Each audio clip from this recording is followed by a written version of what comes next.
Hello दोस्तों, स्वागत है एक बार फिर समाधान स्टूडेंट यूट्यूब चैनल में। और आज हम लोग बात करेंगे केवीएस यानी केंद्रीय विद्यालय और एनवीएस यानी नवोदय की तरफ से 2025 का रिक्रूटमेंट आ गया है।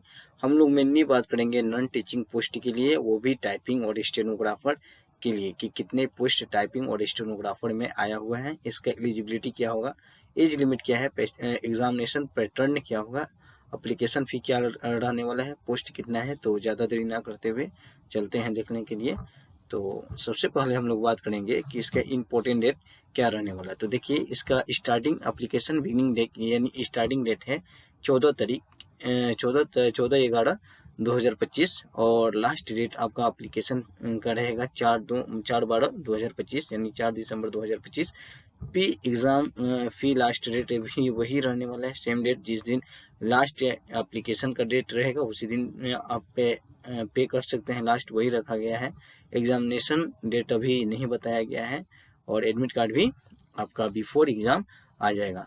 नेक्स्ट हम बात करते हैं तो इसका एप्लीकेशन फ़ी क्या रहने वाला है। तो देखिए, यहाँ पे दिया हुआ है कि for assistant commissioner principal vice के ये टीचिंग के लिए है, नॉन टीचिंग के लिए आप लोग को बता रहे हैं, टीचिंग को आप लोग छोड़ दीजिएगा। नॉन टीचिंग का है कि देखिए, junior secretary assistant stenographer JSA के लिए 1700 रुपया आपका रहेगा, वो भी यूआर ओबीसी और ईडब्ल्यूएस। यूआर ओबीसी और ईडब्ल्यूएस का 1700 रुपया रहेगा, बाकी ये सब छोड़ दीजिए, आपके लिए नहीं है। पे आपका होगा कि exam fee through debit card, credit card, net banking, other fee mode only होगा। नेक्स्ट हम बात करेंगे तो इसका एज लिमिट क्या रहने वाला है। तो जेएसए और स्टेनोग्राफर का मैक्सिमम आपका 27 ईयर्स रहेगा, यानी 18 ईयर्स से 27 ईयर्स। और स्टेनोग्राफर ग्रेड फर्स्ट का आपका मैक्सिमम 30 ईयर्स रहने वाला है। नेक्स्ट हम बात करेंगे कि इसका पोस्ट क्या रहने वाला है। तो देखिए, यहाँ पे दिया हुआ है कि टेक्निकल सीनियर सेक्रेटरी असिस्टेंट का 280 पोस्ट रहने वाले हैं, वो भी केवल केवीएस यानी केंद्रीय विद्यालय में रहेगा। वहीं हम लोग बात करेंगे कि टेक्निकल जूनियर सेक्रेटरी असिस्टेंट का आपका रहेगा, केवीएस में रहने वाला है 714 और एनवीएस में रहने वाला है 598। वहीं आप देखिएगा, यहाँ पे दिया हुआ है कि स्टेनोग्राफर ग्रेड 1 का रहेगा आपका 3 पोस्ट, वो भी केवीएस में रहने वाला है। और वहीं जूनियर स्टेनोग्राफर यानी जिसे ग्रेड 2 बोला जाता है 57 केवीएस में रहने वाला है। एनवीएस में एक भी पोस्ट नहीं है इसके लिए। नेक्स्ट हम बात करेंगे तो केवीएस एनवीएस में एलिजिबिलिटी क्या रहने वाला है। तो देखिए, यहाँ पे दिया है कि सीनियर सेक्रेटरी असिस्टेंट जिसे एसएसए बोला जाता है, वो आपको आपके पास बैचलर डिग्री होना चाहिए और इसके साथ साथ आपका 3 ईयर्स का एक्सपीरियंस भी मांगा गया है इसमें, और साथ में टाइपिंग भी लगेगा, जो कि इसमें मेंशन नहीं किया है बट लगेगा, टाइपिंग लगेगा। यहाँ पे देखिए, जूनियर सेक्रेटरी असिस्टेंट के लिए दिया हुआ है कि 10+2 यानी इंटर होना चाहिए आपके पास।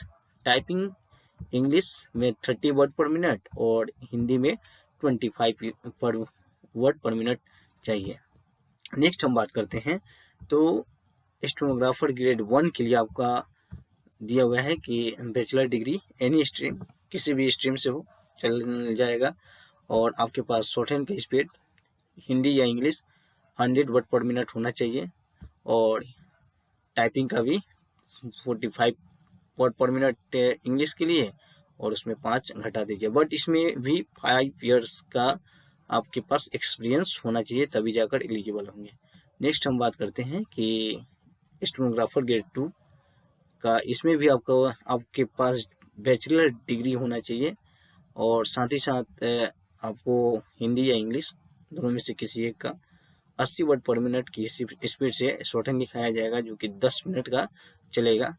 और वही आपका है कि ट्रांसक्रिप्शन के लिए आपको इंग्लिश में 50 मिनट और हिंदी में 65 मिनट मिलेगा।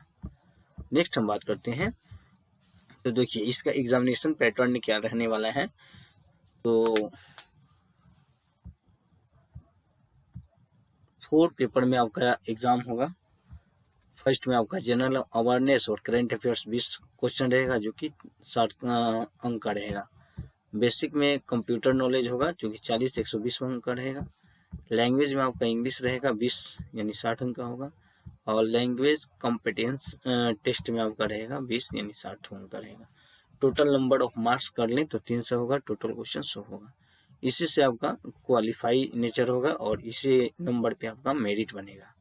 और इसके बाद जो द्वितीय चरण होने वाला है तो आपका स्किल होगा, जो कि सीनियर सेक्रेटरी असिस्टेंट का फॉर्म फिल करेंगे, चाहे जेएसए का फॉर्म फिल करिएगा तो आपको टाइपिंग देना पड़ेगा।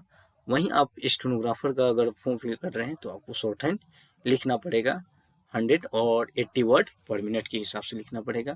हम लोग सीनियर स्टेनोग्राफर का बात करें तो यहाँ पे दिया हुआ है कि आपके पास 5 इयर्स का एक्सपीरियंस होना चाहिए, या तो आपके पास गवर्नमेंट या प्राइवेट कोई भी सेक्टर में स्टेनोग्राफर एज अ पीए के रूप में काम किए होंगे, तो आपके पास एक्सपीरियंस होना चाहिए, तभी जाकर एलिजिबल होंगे।